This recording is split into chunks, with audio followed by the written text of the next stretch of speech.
Hello ladies and gentlemen, welcome back to the all-inclusive Mega Man X Retrospective. In the last episode we talked about Mega Man X and its remake Maverick Hunter X. Overall, Mega Man X is still one of my favorite games to play. The game when looked at critically has flaws that I pointed out in the review, and the remake did make improvements to the original, but on the whole I'd rather play the original. However, today's topic of discussion is the sequel, Mega Man X2 for the Super Nintendo. Not much is really known about X2's development history. From what I could find, I do know that Inafune had a larger role in the writing department this time around and will continue to do so for the rest of the series up to X5 if I'm not mistaken. He of course as usual did draw the second Armor X as well as other characters, but beyond that I don't know much. Mega Man X2 was released in Japan in late 1994 and in 1995 everywhere else, but sales were not as kind to X2 as they were to X1, with moderate success in Japan and pretty poor performance in North America and Europe. Reviews were still admirable though, since X2 while not getting as many 9s did still earn 8s out of 10, with critics praising the use of the CX4 chip in the cartridge to display more complex imagery. In addition to that, many reviewers enjoyed the soundtrack and the story elements. Most fans today still think that X2 is a very fun game that while not being as good as X1 still provides plenty to enjoy.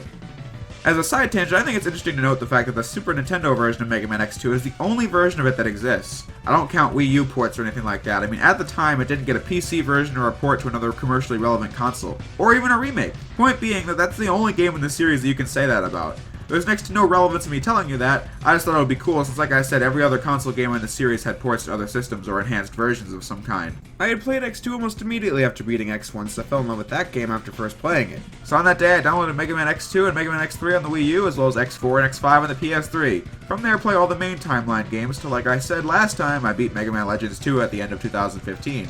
I enjoyed X2 quite a bit, even though the bosses gave me some trouble and I didn't like the weapons or music as much.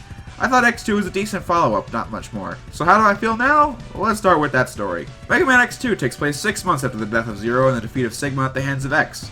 Mavericks are still on the loose, and now X leads the Maverick Hunters since he defeated Sigma, their former leader. Dr. Kane tracks down the last of the Mavericks, and X makes his way there to defeat him, to which he does. Upon doing so, new Mavericks called the X Hunters have arrived on the scene to take down X, but primarily resurrect Zero to be on their side, and they sent 8 new Mavericks to fight X in the meantime. X defeats 2 of these Mavericks, and so the X Hunters named Sergei's, Violin, and Agile go out to fight X himself, and they challenge him by saying if he can beat them, then X can have Zero back, thus setting up Mega Man X's next adventure. Quick spoiler warning now! X either fights the X Hunters or doesn't, and either way Zero is back on X's side, more info on that later. And X defeats the X Hunters until it's revealed that Sigma has returned, but this isn't exactly a surprise, seeing as if you stayed around after the credits of Mega Man X, you would find out that Sigma has multiple bodies to inhabit, so this is just a logical continuation of that. X defeats Sigma yet again, he and Zero are reunited and the two return home, thus ending Mega Man X2 on the words, or. I think the story in X2 is weird. I say weird as one of the biggest improvements is that everything I just told you are things you can grasp while playing the game, unlike X1 where it's all things you needed to read about or see from a remake or whatever. As for the actual plot of X2, I feel it's a logical progression after the events of X1, with X being a full hunter now tracking down the last of Sigma's forces. The X-Hunters aren't a very memorable opposition, since yes, they are built up to unlike Sigma last time, but the X-Hunters just don't interest me much, since they don't really do or say anything spectacular. The X-Hunters are a game mechanic first and interesting characters second. Zero, like I said before, is back from the dead, but get used to Zero dying and coming back again because it'll happen a few more times in the timeline. Same thing goes for Sigma. I do like how we see Dr. Kane frequently interact with X in this game, since he did make Reploids, so you'd think he'd be an important character. Aside from that, I don't have much else to say about X2's plot. It gets the job done as entertaining enough to keep you going on a first playthrough. In regards to the gameplay, let's go straight into the intro stage, which is a vast improvement over the one from the last game. I love how this level is structured. To give a recap, last time I hated how the intro stage made you sit through 4 minutes of straight line tedium and gave you nothing to do, all the while without a dash. X2's intro stage is a huge contrast, since this level could probably be beaten in 50 seconds and the design is constantly changing it up. First, you have enemies in your way that you have to shoot through, then a gap you have to dash over, teaching you how to dash, then a wall jump section where you need to use the wall jump to get to the ladder. Then with all these skills in mind, you have to use them in this closing door section that you need to get through as fast as possible. X1 had this too, but the difference is that this one is so short that it's more satisfying to play through. Just figured to let you all know that for these reviews, I don't intend on telling you things that you already know from a previous review, since that would just be repetitive script out. I know from personal experience, since my Ratchet & Clank marathon that you should totally be watching, had this very issue.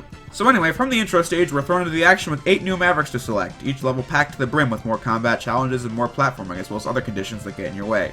The level design in Mega Man X2 for many people was an improvement over the likes of X1. However, like I said last time, I really wasn't bothered by the level design in X1, and overall found the replayability of X1 to be far more than enough to keep me playing. This time around, I can appreciate that the levels have more verticality to them, since X1, while having a few examples of verticality, ultimately lacked in that regard.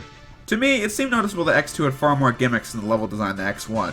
Whether it be avoiding searchlights and scanners in Magna Centipede stage, or being chased by a giant robot fish in Bubble Crab stage, or an Overdrive Ostrich stage where X must pilot a ride chaser through a sandstorm to stop an active missile. By the way, said ride chaser is a very fun addition to the gameplay since it controls very well and actually allows you to control what direction you're going in, as well as having some decent moments of precise timing. The set pieces in X2 are what gives each level its identity and what you'll probably remember most about X2 after the first playthrough. Take Wheel Gator for example. I hate this level, but I find it kinda cool this battle tank is going through the city and you have to make your way through to the heart of it and defeat the boss. When executed well, these are the things that I enjoy in a game. This is probably a terrible segue, but another thing I enjoy in a game is world building, and X2 lacks in that regard in comparison to X1, which had the levels changed that made multiple playthroughs all the more worth it. Not that X2 is unreplayable, since trust me, I've probably played this game more times than the SideQuest gamer has, even though he pretends to be some kind of expert on the game.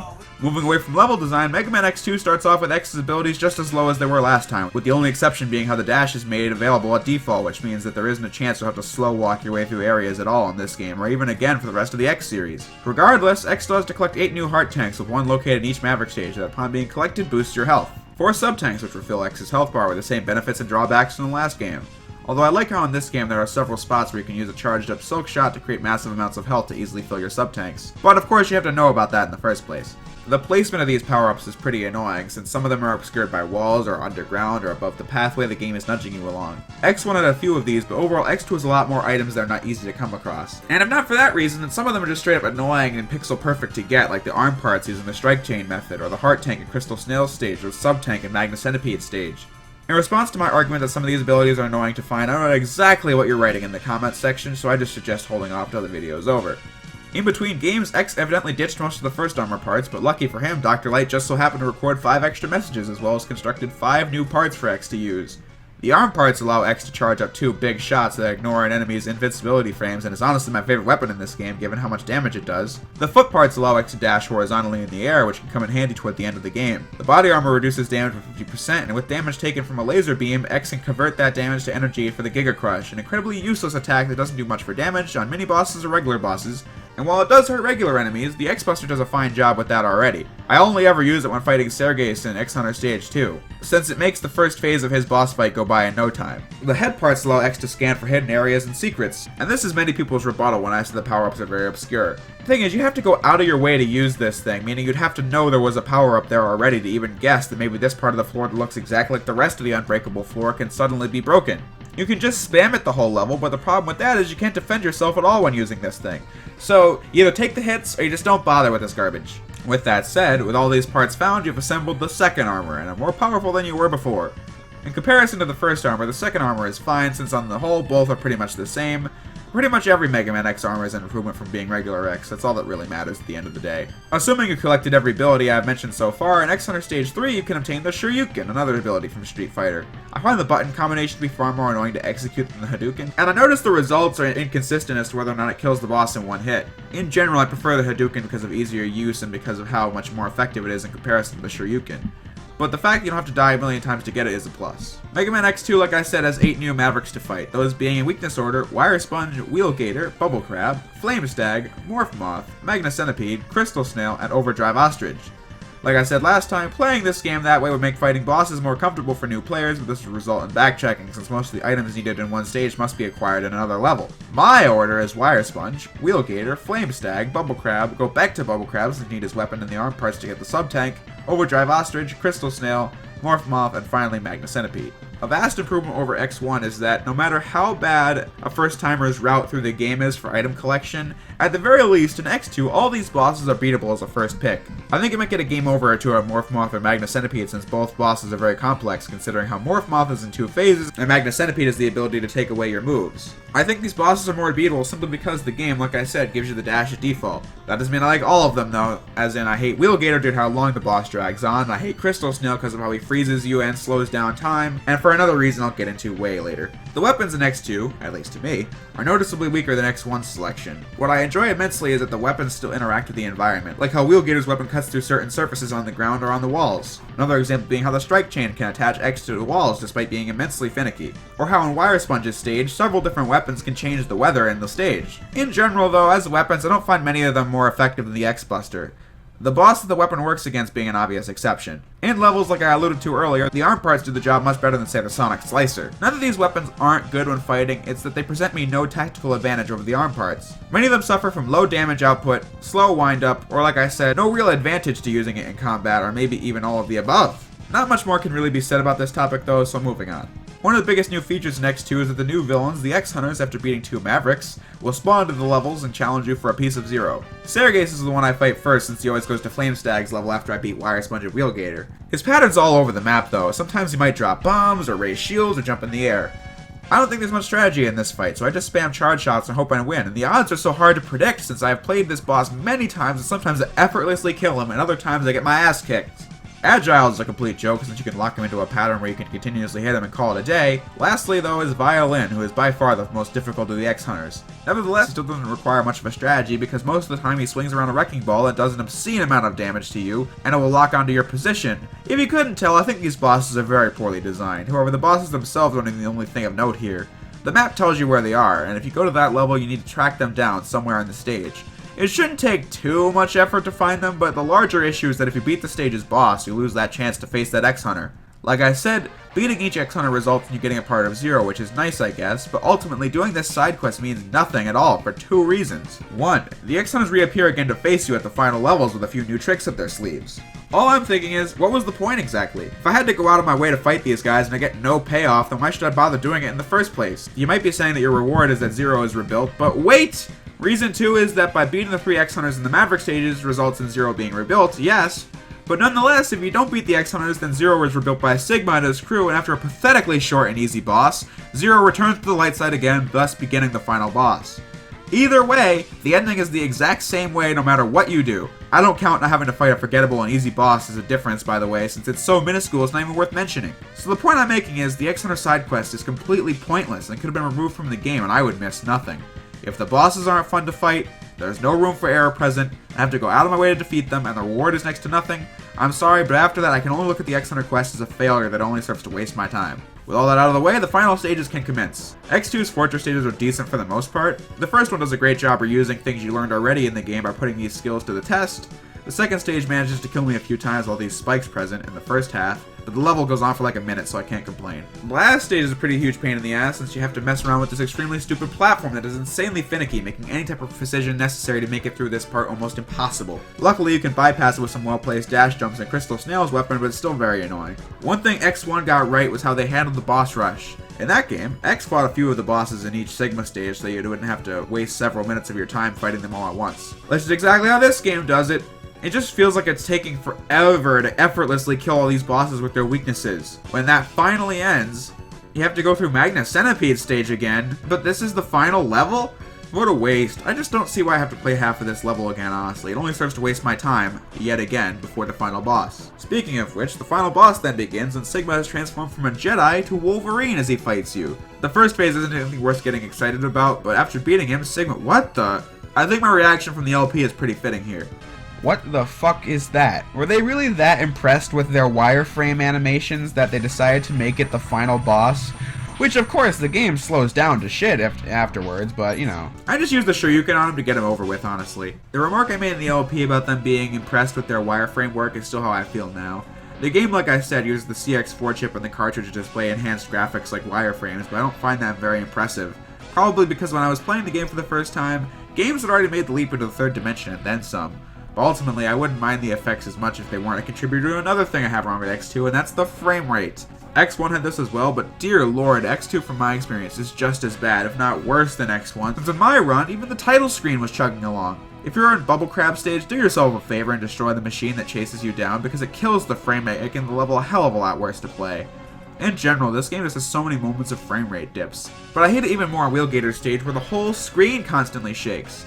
It doesn't make it that much worse to play, it's just ugly to look at. Or in Crystal Snail's boss fight where he's slowing down time with his actual abilities. But then the frame rate dips at the same time, making the entire game slow down twice as much as it probably should be. On a more positive note, the sprite work is still quite nice at the very least, with more diversity in the backgrounds than X1, but I think that's all I've got on graphics, to be honest. It's mostly the same thing as X1. Back to complaining, X2's soundtrack is a hell of a lot weaker than X1's. While some of these songs would have sounded fine with regular instruments, the way they sound in the game just kinda kills it for me. But I still do have favorites in this soundtrack that stand out.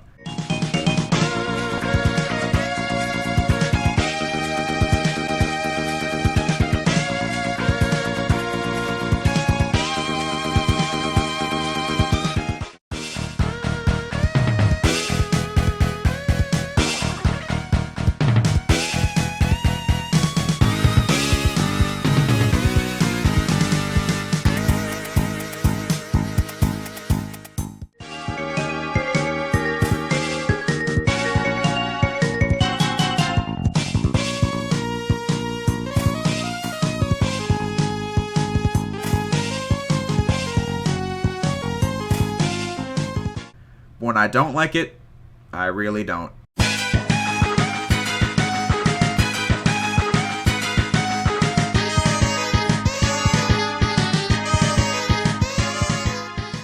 I'll be honest, as this video comes to a close, I figured I'd say this was unexpectedly up there as one of the hardest scripts I've ever had to write. I don't know if this video contradicts the following statement, but I don't hate Mega Man X2. Not even close. I think this is a very fun game. I just don't find that this game is all that exciting to play. I thought the second armor was cool, the dash is there at default, the intro stage is much better, and the boss design is more balanced for newcomers, but the thing is, I'm not new to this game. Not in the slightest. My main concern is, what is it that Mega Man X2 offers me that X1, X3, or X4 don't? The answer to that is not much. I hate the X Hunter mechanic quite strongly, so that isn't it. The level design, while being decent, isn't something I felt like revisiting. The other 3 X games I just listed, and even X5 was something pulling me back for more playthroughs. In this game's case, while it has all the nice new features I said, I think more attention was put onto the flashy effects above all else, and that's how I felt about X2 for a while now. Recently, X2 has seen more and more people saying that's one of their favorites in the series, if not the best Mega Man X game there is. The reason why I said this was a difficult script to write is because I don't see what you're seeing, and I tried making this script explain my case as to why I don't think this game is that great, and say it in a way where I don't sound as if my points are objective, since you are free to like this game if you want, but I still think Mega Man X2 is weaker than its predecessor and the next 2 sequels. But if you're interested, you can find the game on the Wii U eShop, the Wii Shop, and the new 3DS for $7.99, and on the Mega Man X collection that won't run your modern TV via component, by the way. But other than that, Rockman X2 won't cost you much either. But at the time of writing, Mega Man X2 is fetching for pretty high prices, often going over $100 due to how the game had the CX4 chip and since the carts themselves are rare. So please don't spend your money on that unless you're an avid collector. But overall, as a game, if you enjoyed X1, you'll probably find plenty to like in X2. But from my personal experience, I cannot give X2 a must-buy recommendation. I can say give it a shot and see if you like it. Who knows? So I think that's enough rambling. Next up on the all-inclusive Mega Man X retrospective will be Mega Man X3 for a wide variety of systems. So with that said, I'll see you guys in the next video.